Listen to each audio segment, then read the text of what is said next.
Yes guys, it's a dream come true. So right now I'm here at Abu Dhabi airport and I'll be traveling from Abu Dhabi to Paris and Paris to Canada.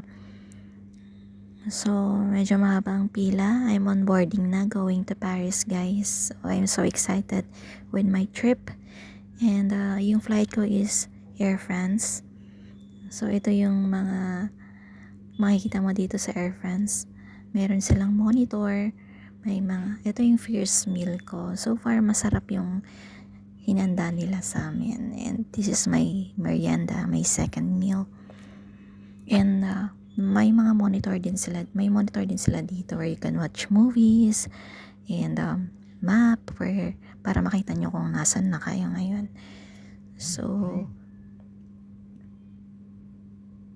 yun, nandito na ako sa Paris sa wakas and I'm checking my next flight guys. So while in Paris, I was able to meet a fellow Filipino pero sandali lang kasi nga I have to make habol with my next flight. So I was not able to take a video of him. Ito na guys, I'm boarding now. So medyo nahirapan din ako dito sa Paris kasi nga maraming pasikot-sikot yung yung ways going to my next flight. So I really have to find the metro. And ayun, nakasakay din sa metro nila guys. And so, para hindi kayo maligaw, you just have to ask for the security guard and so that he can guide you. So yun lang ginawa ko guys, tanong-tanong lang talaga. Kaya tawa ng Diyos, yan, nakarating din. So boarding na ako from Paris na to Canada. And mababait naman yung dito, yung mga security guard. Still here in Paris, boarding. And yes, guys, eto na. Ito yung pinakaihintay ko. This is my first meal for my next flight. So, masarap din siya, guys. And yes, andito na talaga ako sa Canada. So, I have to go first to the kiosk to declare my belongings. And after that, wow, andito yung niece ko and my brother and nephew and they welcome me. Sabi na, welcome to Canada, tita. Thank you so much. Still here.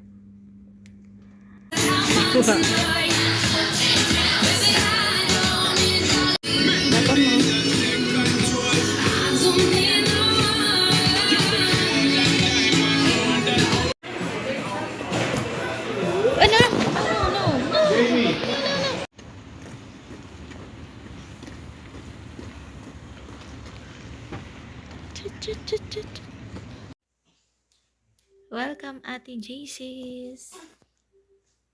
Tita JC's. Thank you, Jamie. Can you read that one? Huh? You can read that one? Read this one. Welcome to Canada, Tita JC. Wow! Very good. Thank you, Jamie. Hi guys. So it's 0 degrees Celsius and they said may snow outside. Let's check. Wow! There's snow.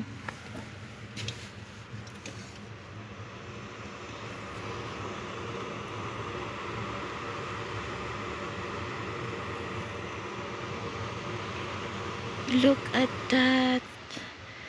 Yung mga trees, may mga snowflakes. Wow, so nice to see one.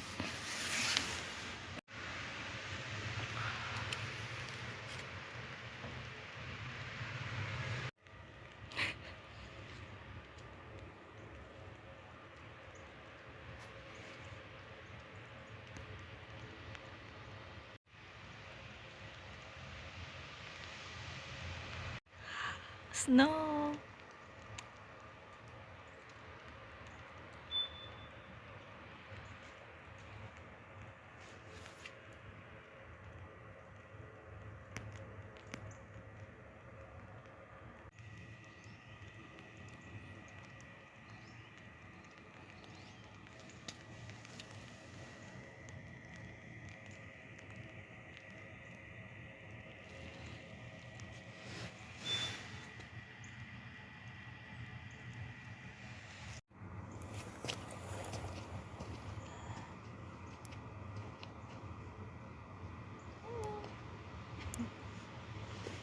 Hi everyone! So, pupunta kami ngayon sa Blue Mountains Resort. So, sa mga hindi po nakakaalam kung saan po yun, aba. Hindi ko rin po alam. So, let's explore Canada. It's a great feeling po talaga to experience snow here in Canada. Alam mo yung parang gusto mong kuhanin lahat ng snowflakes dito para gawing halo-halo. But, I just have to stare this beautiful creation of God. Look at that, para siyang island. Diba? Napapaligiran yung sea ng ice. And may mga windmills din dito, guys. Actually, marami sila. Hindi lang visible yung aba kasi nga masyadong mas snow. And as you can see, sobrang simple lang na mga bahay dito. And wala masyadong tall buildings kasi nga nasa province kami. And yun guys, may kabayo. So these are native Canadians. Makikita mo talaga sila na sila yung nagbebenta ng mga maple juice. And yung mga bahay dito, hindi siya dikit-dikit. Ayan, medyo malalayo sila. There's a red car. And red house. Aba, mapula tayo ngayon. And in front of us pala is a truck. Ito yung mga nag-aalis or nagtatanggal ng snow sa daan. So, we're grateful. Lucky. Ayan, so nandito na kami sa Blue Mountain Resort. Ang mga activities dito guys is skiing, cable ride, and pag summer, meron silang biking activities. And I'm here with my niece, Jamie, my brother James, Christine, and my nephew Kyle. Hello guys. So, I'm here with my pamangkin na gandang-ganda sa tita. Hindi niya lang pinapakita. So, pupunta kami ngayon sa work ng mami niya. Ayan. Ayan guys, andito pa rin kami sa Alsada. So, tintin muna tayo ng mga sasakyan para hindi masagasaan. So far, okay naman yung traffic. Ngayon guys, very smooth yung kalsada, wala masyadong traffic. So, yung pinagtatrabuhan ng sister-in-law ko is in Costco. Ayan. Kung gusto niyo ng murang mga bilihin, punta kayo dito. Ayan. So, idadap na namin yung mami niya. Ayun, buti na lang na umalis na siya. So, makakagilala na kami kung saan-saan, guys. Ayan. Uy. Bye-bye. Ayan guys, so maglalakwatsa na naman kami. I'm here with my relatives from US of A and Canada. So ngayon guys, madadaanan namin yung hometown ni Justin Bieber. Yung hindi kami mismo pupunta doon sa bahay niya, but sa hometown lang. Ang ganda ng weather ngayon guys. Malamig siya. It's negative. No, it's not negative. It's only 1 degrees Celsius. So, wala pong snow today. Malamig-lamig lang siya. So, kailangan talaga namin ng gloves and all weather clothes. Tingnan nyo ngayon guys, yung boundary lang ng USA and Canada, diba? Bridge lang po. Liliko ka lang po ng left side, puntang US, and dito po sa right side is going to McDonald's. Holiday ngayon guys, so wala, sarado po yung McDonald's. So nandito po kami ngayon sa room namin. Nag-rent kami ng hotel, 2 rooms for us. And look at that guys, tingnan nyo yung view sa labas, sobrang ganda. And in front of us, merong Indian restaurant. And makikita nyo from afar yung Nagayara Falls. So, view ko lang ng mas near yung Indian restaurant. Kasi parang nagkikrave akong biryani. Ayan guys, sobrang ganda ng view from here. And mga few steps lang naman. So ito yung tita ko and her 2 daughters. From outside, ito yung itsura ng hotel namin. And maglalakad kami papuntang Nagayara Falls. Kasama ko ngayon yung 2 cousins ko from USA, my brother and her family. His family pala. Ayan, ito yung tita ko na videographer namin. Ang saya-saya naman dito sa Canada, guys. Ayan, kung ano-anong mga pakulo ng mga tao dito. And medyo mahal yung mga tinda. So dito muna kami sa Wendy's. Affordable na.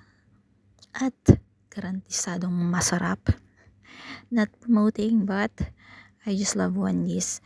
And from here, makikita nyo po yung outside view. Makikita nyo na po yung Nagayara Falls. It's one of the most popular waterfalls in the world. Naka. So, I'm so happy talaga to be here. Ayan, at nakita pa namin sa Santa Claus. Ayan guys, sulitin na natin yung picture. At nandito na po kami sa Nagayara Falls. Sobrang lamig dito guys. Nako, pag nandito kayo and it's winter season, make sure na sobrang kapal po ng jacket nyo. And magdala na rin kayo ng gloves, lahat ng pwedeng maisuot. Ngayon, nakatatlong tatlong layer ng clothes ko. And nawala ko pa yung hat ko, kaya ganito lang yung forma ko ngayon. And guys, look at my back. Nandito rin kami ngayon sa Blue Mountain Resort. So, napadaan na din kami ngayon dito. So, meron beginners and itong side na to is for professionals. Kaya medyo mga magagaling na yung mga nagsiskiing dito guys. Wow, sobrang na-amaze talaga ako. And one of the activities here also is cable ride. In pag summer, biking yung activities dito. Cable ride meron din. Hindi lang kami nakapagdala ng mga skiing na gamit, kaya iyan, watch na lang.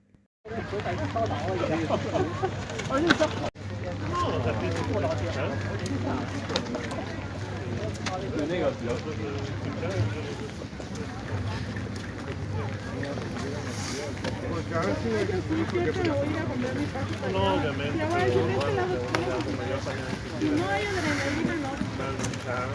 Por ahí suena.